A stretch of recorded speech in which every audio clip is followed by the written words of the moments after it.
بما أن السويد سمحت بحرق قرآننا الكريم وسمحت بالاستخفاف والاستهتار بديننا الإسلامي، خلوني أكلمكم أشياء فظيعة عن السويد، وهذه الأشياء حقائق الكل يجهلها. السويد هي دولة من ضمن الدول الأكثر في العالم التي تنتشر فيها الجرائم المجتمعية لدرجة فوق المستوى العادي. أكثر جرائم الخطف وين؟ في السويد. أكثر جرائم التنمر وين؟ في السويد. أكثر جرائم الاغتصاب وين؟ في السويد. أكثر دولة في العالم يلاقوا فيها الناس مقتولين بالأسلحة والتعنيف على الأرصفة وين؟ في السويد. من الدول التي تعتبر نفسها ديمقراطية وحرية بالتفكير والآراء وتدعو للأمن والسلام، وهي أكثر دولة تضطهد وتعنف اللاجئين. يتم خطف وانتزاع الأطفال المسلمين من أسرهم من طرف السوسيال، أي بمعنى الخدمات الاجتماعية، بدون رجعة وبدون أي سبب. ولا يومنا هذا مقادرين يرجعوا أطفالهم ولا عارفين إنهم، ولا في أي دولة طلعت تتكلم على هذا الموضوع. دولة تربي أطفالها على العنصرية والحقد لدرجة أنه ما يخلو أي شارع في شوارع السويد من العنصرية.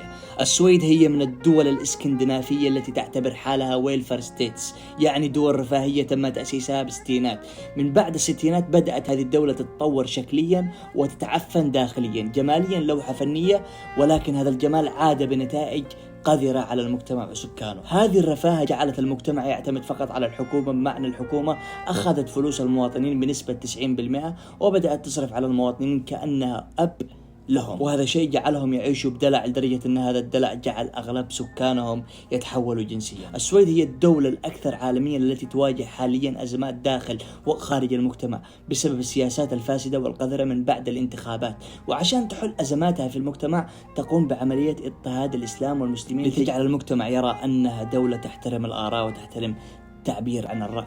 ودائما حريات رأيهم وتعبيرهم لا تظهر إلا على الإسلام، سبحان الله. وهذا الشيء يوضح لك أن دين الإسلام مسوي ثغرة في قلوبهم لن تنحل أبدا. يظهروا للعالم دائما أن الدول الإسكندنافية هي الدول الأسعد في العالم، ولكن كل هذا إظهار إعلامي لا غير ولا أكثر، ليخفوا حقدهم وغلهم وخبثهم وكراهيتهم على الدين الإسلامي. تعتبر أكثر دولة يوجد فيها أمراض نفسيين، من كثر المرضى النفسيين الذي عندهم صارت الشرطة تعالج المرضى النفسيين. تخيلوا 50 محاولة انتحار يوميا في السويد، و400 ألف شخص كل سنة يصنفوا باكتئاب حاد.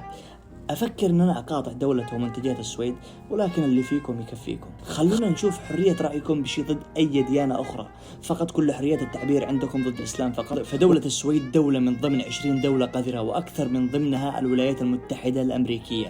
على سبيل المثال، أكبر جريمة بحق حقوق المرأة سووها قبل شهر في جامعة أكسفورد. جعلوا مايا خليفة مستضافة في هذه الجامعة، تخيلوا، لتقدم نصائح للنساء وكيف يجب أن تتعامل النساء بوجود المئات من المسلمات في هذه الجامعة. كل هذا فقط لحقدهم على الإسلام ويجعلوا عاهرة تقدم نصائح للنساء. ولا دولة فرنسا، الرمز الأول المعادي للإسلام والمسلمين، شوفوا حالة رئيسهم عايش بحالة هلع وخوف حاليا. إلى أي حين هذه الدول بتستمر بقذارتها واغتصاباتها المستمرة بحقوق الإسلام وإحنا ساكتين وسيبقى القرآن الكريم الأعظم شئتم أم أبيتم؟ وأكد لكم أن هذا المقطع سيتم حظره من قبل توك توك، الشركة الأولى المدافعة عالميا عن حقوق الإنسان لغير المسلمين. وأخيرا، ألف تحية للمواطنين العراقيين على ما قدموه لأجل هذه القضية، ثم ألف تحية للرئيس التركي أردوغان، ومن ثم ألف تحية للرئيس الروسي بوتين الذي صرح بشناعة هذا الفعل تجاه الإسلام. اعملوا حفظ المقطع، وما أشتي أشوف أي تعليق بهذا المنشور غير جملة يحيى الإسلام ويعيش الإسلام.